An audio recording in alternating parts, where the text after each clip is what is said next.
Bismillahirrahmanirrahim. Assalamualaikum warahmatullahi wabarakatuh. Alhamdulillahilladzi lam yazal aliman qadira. Wa sallallahu ala sayyidina Muhammadin alladzi arsalahu ilan nasi basyiran wa nazira.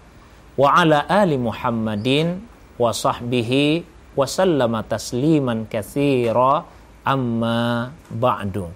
Ikhwas sekalian yang semoga kita semua dirahmati, dimuliakan oleh Allah Subhanahu wa taala.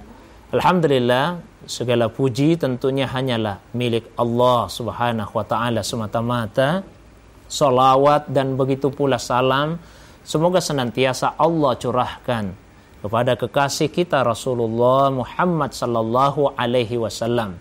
Begitu pula kepada keluarga, para sahabat dan juga pengikutnya yang senantiasa istiqamah menghidupkan sunnah Nabi sallallahu alaihi wasallam.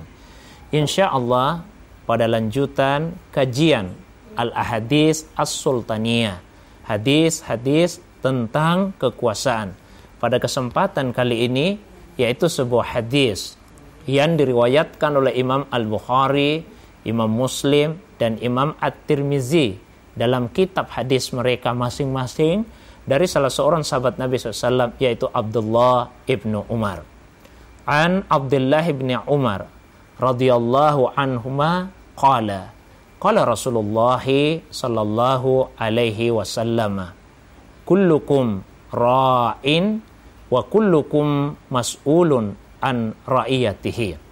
Al-imamu ra'in wa mas'ulun an ra'iyatihi warrajulu ra'in fi ahlihi wa huwa mas'ulun an ra'iyatihi wal mar'atu ra'iyatun fi baiti zawjiha wa hiya mas'ulatun an ra'iyatiha wal hadimu ra'in fi mali sayyidihi wa huwa mas'ulun an ra'iyatihi wa hasibtu an qad qala warrajulu ra'in fi mali abihi wa mas'ulun an ra'iyatihi kullukum ra'in wa kullukum mas'ulun an ra'iyatihi. Rawahul Bukhari wa Muslim wa Tirmizi.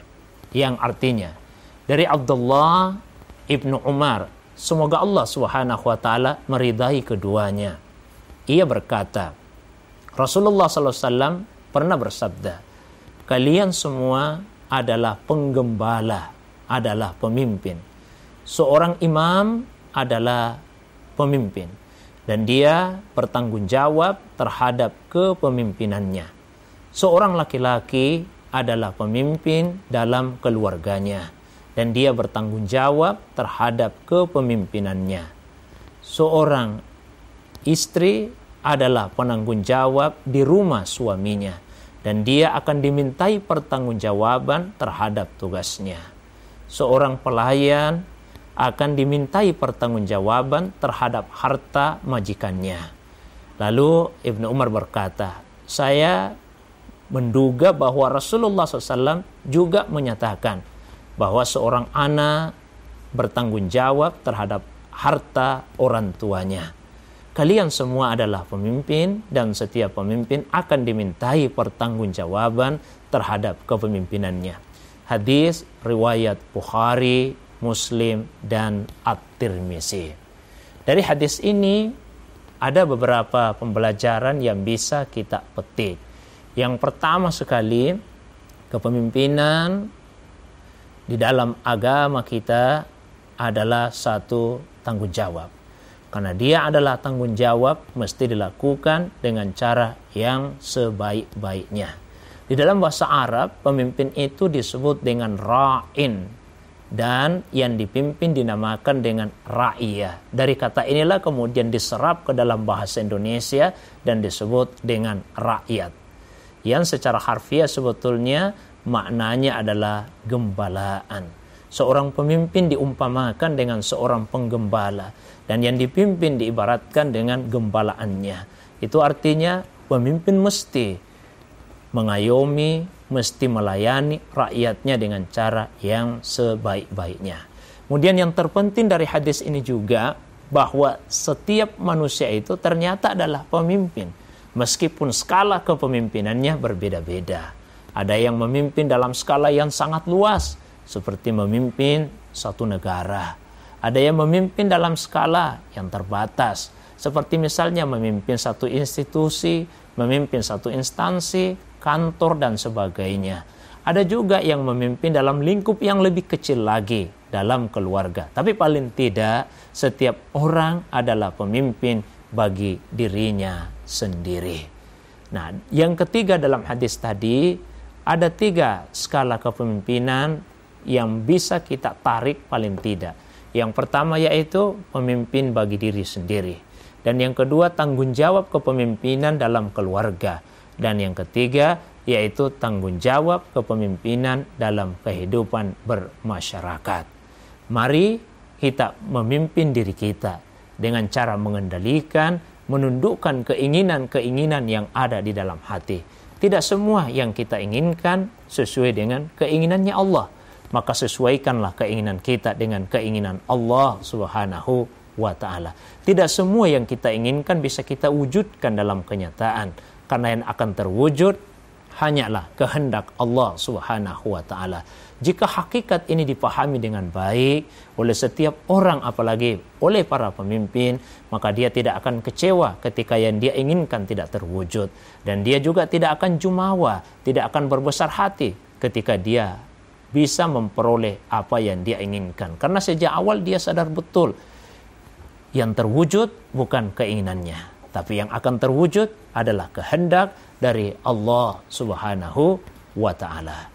Kemudian seorang pemimpin juga mesti benar-benar menyadari bahwasanya apa yang dianggapnya baik belum tentu itulah yang hakikatnya baik, dan apa yang dianggapnya buruk belum tentu itulah yang hakikatnya buruk. Allah ingatkan satu hakikat yang sangat terang benderang di dalam Al-Quran. Wa asa antakrahu syai'an wa huwa khairul lakum wa asa an tuhibbu syai'an wa huwa syarrul lakum wallahu ya'lamu wa antum la ta'lamun. Boleh jadi ada sesuatu yang kalian tidak sukai, tapi apa yang kalian tidak sukai itulah yang terbaik untukmu. Dan boleh jadi ada sesuatu yang kalian sukai, tapi apa yang kalian sukai itu justru itulah yang terburuk dalam kehidupanmu.